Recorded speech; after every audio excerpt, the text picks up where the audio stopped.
अब मेरे दिल को तसल्ली हो गई। मेरी बेटी दहेज के लोभी के परिवार में नहीं जा रही है। तू फटाफट पैसे निकाल, बाकी बाद में बात करना। फिर से नेहा की शादी हो गई और नेहा अपना घर छोड़कर हैदर के घर यानी अपने ससुराल आ गई। नेहा बहू, देख तू पहली बार इस घर में आई है, अब से इस घर की सारी जिम्मेदारी तेरी।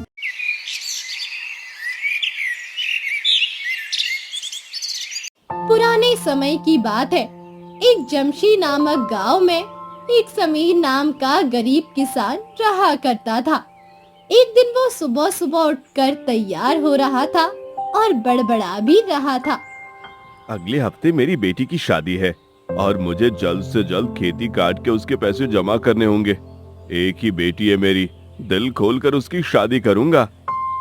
तभी वहाँ नेहा आती है। बाबा, आप किससे बातें कर रहे हैं? यहाँ तो कोई भी नहीं है। बेटा, जब इंसान एक बाप बन जाए ना तो उसको खुद से बातें करने की आदत हो ही जाती है। और वैसे भी अगले हफ्ते तुम्हारी शादी है, तो बस उसी के बारे में सोच रहा हूँ।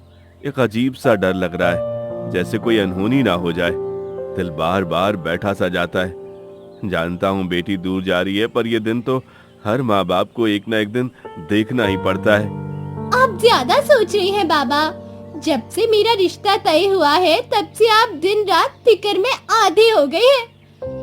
अगर तुम्हारी माँ होती तो मुझे इतनी फिक्र नहीं करनी पड़ती। बाबा, माँ को तो कभी मैंने अपनी आँखों से देखा ही नहीं, पर आपने माँ और बाप दोनों का फर्ज निभाया है। बस एक और फर्ज अच्छे से अदा कर दूं, फिर बेफिक्र हो जाऊंगा। बाबा, आप जल्दी से तैयार हो जाइए, मैंने आपके लिए नाश्ता लगा दिया है। बेटा, आज मुझे खेतों में जाकर फसल काटनी है और मुझे पहले ही बहुत देरी हो गई है। कुछ और देर रुका तो बहुत नुकसान हो जाएगा। मौसम भी बारिश का हो रहा है, बारिश आ गई तो सब बर्बाद हो जाएगा। पर बाबा, आप भूखे नहीं जा सकते। आप यहीं रुको, मैं आपके लिए कुछ खाने के लिए लेके आती हूँ। नेहा कमरे से बाहर आई और समीर जी जल्दी से बिना नाश्ता किए ही खेतों की तरफ निकल गई। रास्ते में उनको एक आदमी मिला। भाई, घर पर आओ, आपसे मुझे और मेरी बीबी को कुछ बात करना है। आधे घंटे से यहाँ खड़ा होकर आपकी राह देख रहा हूँ। ऐसी भी क्या बात है? सब ठीक तो है ना? घर आओ, फिर बात करते हैं। पर मुझे खेतों में जाकर फसल काटनी है, मुझे देरी हो रही है। आप भाभी जी से बोलिए, हम शाम को बात करते हैं। भाई, कहाँ जा रहे हो? पहले मेरी बात सुन लो। अगले हफ्ते तुम्हारी बेटी और मेरे बेटे की शादी है, याद है ना? हाँ हाँ हैदर भाई, मुझे याद है और मैं उसी की तैयारी में लगा हुआ हूँ। आज मेरी फसल कट जाएगी, उसके बाद जो हमारे बीच तय हुआ था वो आपको दे दूंगा। ध्यान रखना, ये बात तुम्हारी बेटी को नहीं पता लगनी चाहिए। तुमको तो पता है कि वो कितनी चतुर है, कभी भी दहेज के पैसे देने के लिए हामी नहीं भरेगी और ऊपर से 100 बात अलग से सुनाएगी। उसकी फिक्र तुम ना करो। मेरी बेटी दहेज के खिलाफ इसलिए है क्योंकि आजकल आप जानते ही हो, दहेज के नाम पर बेटियों को बेच दिया जाता है। देखो भाई, आपको तो पता है हम लालची लोग नहीं हैं। बस वो तो इकलौता बेटा, इसलिए थोड़ी ठीक ठाक शादी तो करनी पड़ेगी ना, नहीं तो लोग क्या कहेंगे। ठीक कह रहे हो भाई, अब मैं चलता हूँ, शाम को आपसे मुलाकात करता हूँ। समीर खेतों में जाकर फसल काटने में लग जाता है। 2-3 दिन लगाकर उसने सारी फसल भी काट ली और उसको अच्छे पैसे में बेच भी दिया। एक दिन समीर अपने घर आया और उसने बिकी हुई फसल के सारे पैसे लाकर घर में रख दिए। नेहा समीर को वो पैसे रखते हुए देख लेती है।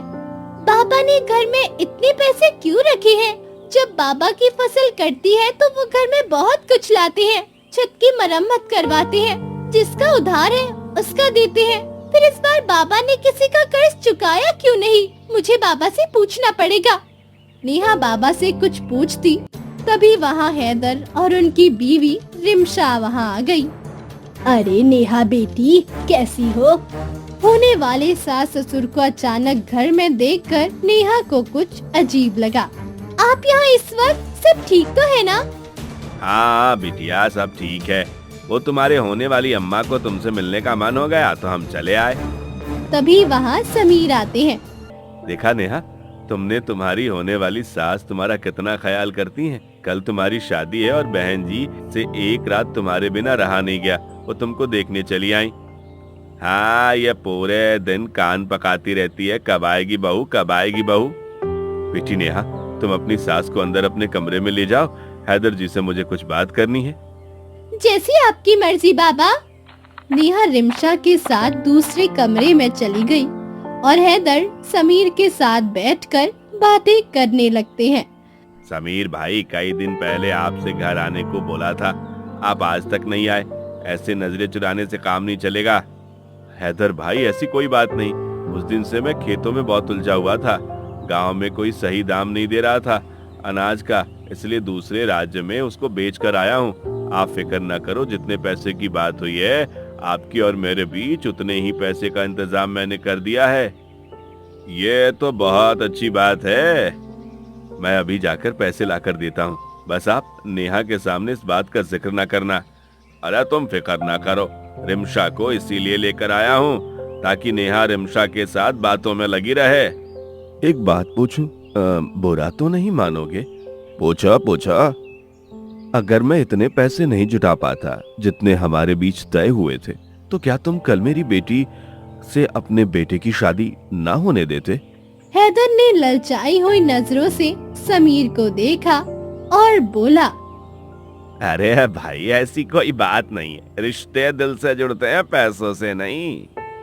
अब मेरे दिल को तसल्ली हो गई। मेरी बेटी दहेज के लोभी के परिवार में नहीं जा रही है।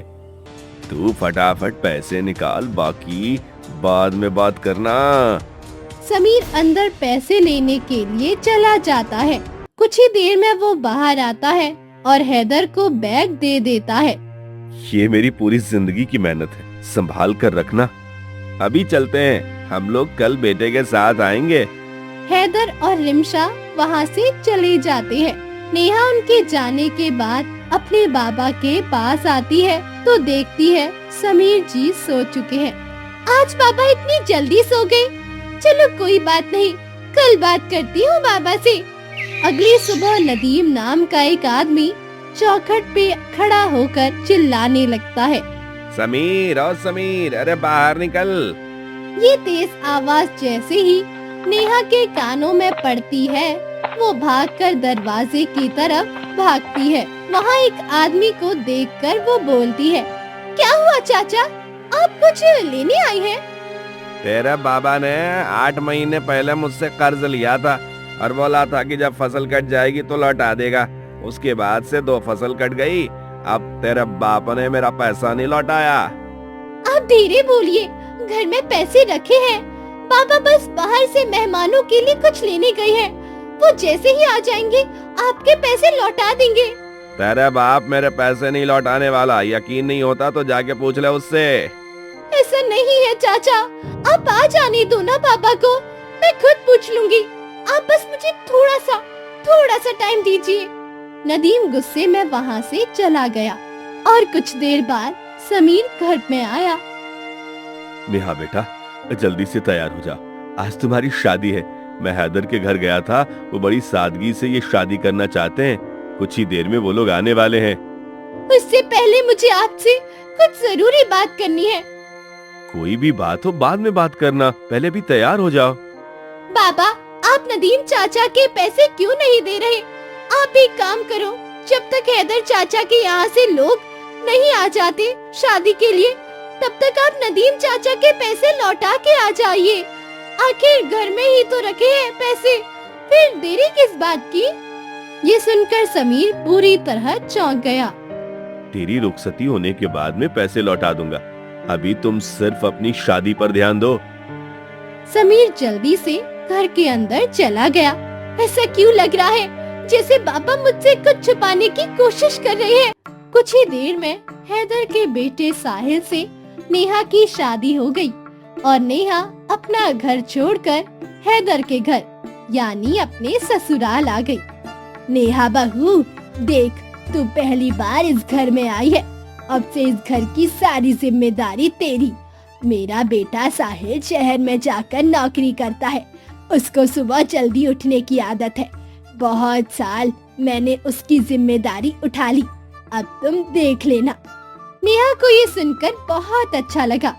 ठीक है अम्मी, जैसा आप कहे। आज से साहिल जी का क्या, आप सबकी जिम्मेदारी सारी मैं ही उठाऊंगी। आपको शिकायत का मौका नहीं दूंगी मैं। तभी साहिल वहाँ आ गई। अरे नेहा, तुम माँ की बातों को बुरा मत मानो। वो तो मैं माँ को बहुत परेशान करता हूँ ना, इसलिए माँ ऐसा बोल रही है। तुम फिक्र नहीं करो, मैं तुमको परेशान नहीं करूँगा। जो भी काम होगा मेरा मैं खुद कर लूंगा। तुम अभी नई नई इस घर में आई हो, तुमको किसी भी चीज की टेंशन लेने की जरूरत नहीं। और तुमको जो भी चाहिए तुम मुझसे बताना। आज से मुझ पे सबसे ज्यादा हक तुम्हारा है। साहिल के मुंह से ये बात सुनकर मानो नेहा आसमान में उठने लगी थी। 2 दिन ऐसे ही गुजर गए। सब कुछ ठीक चल रहा था। एक सुबह नेहा सोकर उठी। आज तो बहुत देरी हो गई, जल्दी से कुछ बना देती हूँ, फिर साहिल जी को भी काम पे जाना है। कितनी अच्छे हैं मेरे ससुराल वाले, मेरा कितना ख्याल रखते हैं। मुझे तो यहाँ आकर ऐसा लगता ही नहीं जैसे मैं ससुराल में हूँ, ऐसा लगता है जैसे अपने घर में ही हूँ। नेहा कमरे से उठकर बाहर आई तो देखा वहाँ कोई भी नहीं था। सब कहाँ चले गए? अभी मुझे इतनी भी देरी नहीं हुई है उठने में। वो चारों तरफ सबको ढूंढने लगी, पर उसको कोई भी नजर नहीं आया। अब उसकी चिंता से हालत खराब होने लगी थी। वो घर से बाहर आई और अपने ससुराल वालों को सब जगह ढूंढने लगी। उसने पड़ोस की एक औरत से पूछा, चाची, आपने कहीं मेरे ससुराल वालों को देखा और मेरे शौहर को? अरे बिटिया, कौन हो तुम? कुछ दिन पहले मेरी शादी हुई थी और इसी पास वाले घर में मैं रुखसत होकर आई थी। हम तो बराबर में ही रहते हैं, हमको तो नहीं पता लगा। अरे मेरे ससुराल वाले बहुत बड़े आदमी हैं। उनका कहना था कि किसी को उस शादी के बारे में नहीं बताते। लोग जल जाते हैं और उल्टी सीधी बातें करने लगते हैं। ठीक है बेटा, जो तुम कह रही हो वो हो सकता है सच हो, पर तुम्हारे ससुराल वालों का तो मुझे नहीं पता। पर कुछ देर पहले जमींदार आया था, उसने बताया तुम्हारे ससुराल वालों ने ये घर किराए पे लिया था 1 महीने के लिए। अब वो लोग बिना किराया दिए ही भाग गए हैं और तुमको साथ लेके नहीं गए क्या? ये आप क्या कह रही है चाची? मेरे ससुराल वाले भला क्यों किराए के घर पे रहेंगे? ये तो उनका खुद का घर है। आपको जरूर कोई गलतफहमी हुई है, वो ऐसा नहीं कर सकते। तभी वहाँ जमींदार आता है। अरे नेहा बिटिया, अच्छा हुआ कि तू मिल गई। देख, तेरे शौहर ने ये मकान 1 महीने पे किराए पर लिया था और आज सुबह वो लोग घर खाली करके चले गए। अब तू मुझे किराया दे दे, क्योंकि तू ही उनकी बहू है। साहिल ने मुझसे कहा था किराया तुम दोगी। ये कैसे हो सकता है? साहिल जी और उनका परिवार मेरे साथ इतना सब कुछ कर गए और मुझे पता नहीं लगा। शादी के नाम पे मुझे बर्बाद कर गए। अब मैं बाबा से क्या कहूँगी? जमींदार बार बार नेहा से किराया मांग रहा था और नेहा ने बड़ी मुश्किल से उससे कुछ दिन का समय लिया और अपने घर की ओर चल दी।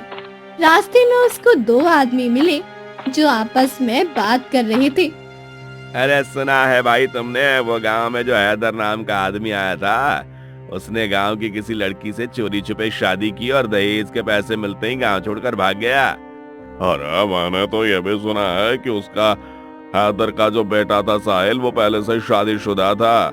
मुझे तो यह सोचकर बहुत बुरा लग रहा है, बेचारी उस लड़की पर क्या बीत रही होगी। एक दिन में बाप की सारी दौलत, शौहर और ससुराल सब खत्म हो गया। ये लोग दहेज के पैसे की बात क्यों कर रहे हैं? पापा ने तो साहिल जी और उनकी फैमिली को कोई पैसे नहीं दिए। ये गांव वाले भी ना छोटी सी बात को बड़ा कर देते हैं। नेहा अपने घर आ गई, जहाँ उसके बाबा समीर जी बैठे हुए थे। नेहा को वहाँ देखकर वो हैरान हो गए। नेहा, तुम ठीक तो हो ना बेटी? उन्होंने तुम्हारे साथ कुछ किया तो नहीं? आपको सब पता लग गया? हाँ, सारे चौपाल पे यही बात हो रही है। बस मेरी हिम्मत नहीं हुई तुमसे नजर मिलाने की। बेटी मुझे माफ कर दे, मैंने तुम्हारी जिंदगी बर्बाद कर दी। मैं सालों से सुनता आया था बेटी की शादी जब करो तो पहले उसको अच्छे से पता निकालो, और हैदर चीज जैसे ही मुझे मिले उन्होंने मेरे दिमाग में बात डाल दी कि किसी को इस शादी के बारे में मत बताना, लोगों की नजर बैठ जाती है। मैं उनकी आंखों की मक्कारी पढ़ नहीं पाया और जैसा वो बोलते गए मैं करता गया। एक बात पूछो आपसे बाबा, हाँ हाँ बेटी पूछो ना।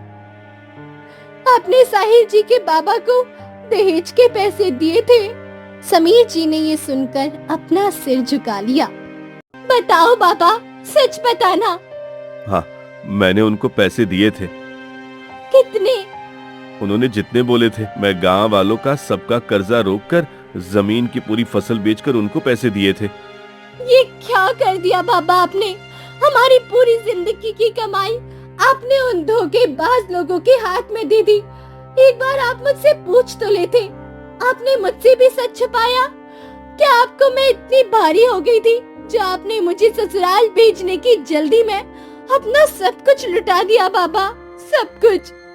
बेटी मुझसे बहुत बड़ी भूल हो गई, मुझे माफ कर दे। अब रोने का समय नहीं है बाबा, अब मजबूत बनने का समय है। गांव में 11 लोग ऐसे हैं जिनके हम कर्जदार हैं। कैसे चुकाऊंगा उनका कर्ज? अब हमने उनको कर्ज चुकाना ही होगा। आज के बाद आप मुझे घर में बैठने को नहीं बोलेंगे। आज से मैं भी आपके साथ ऐसे ही मेहनत करूंगी जैसे हर बेटा अपने पिता के साथ करता है। हम दोनों मिलकर आज से मेहनत करेंगे। और आप एक बार मेरी शादी करा चुके हैं, आज के बाद आप मेरी शादी करने की बात नहीं करेंगे, क्योंकि मेरी शादी हो चुकी है साहिल जी से। और लड़की की शादी सिर्फ एक बार ही होती है। साहिल जी ने मुझसे रिश्ता नहीं निभाया, कोई बात नहीं, पर मैं उनकी नफरत को अपने दिल में बसाकर मजबूत बनूंगी। अपने बाबा का सहारा बनूंगी। तुम ठीक कह रही हो। नेहा ने उस दिन से काम करना शुरू कर दिया और अब वो आस पड़ोस के लोगों के कपड़े सिलने लगी थी। खेतों में भी अपने बाबा की मदद करती थी। उसने खुद को टूटने नहीं दिया और मजबूत बनाया खुद को। एक दिन वो अपने घर में बैठी हुई थी, तभी महल का एक आदमी उसके घर आ गया। ये नेहा कौन है? जी मैं हूँ। कुछ हुआ है क्या? नहीं हुआ तो कुछ नहीं, पर तुम्हारे हाथ के सिले हुए कपड़े महल में बहुत पसंद आए हैं। आज से राजा ने ऐलान किया है कि आज के बाद महल के सारे कपड़े तुम ही सिलोगी, और राजा ने कुछ सोने की मुद्राएं भी तुम्हें भेजी हैं।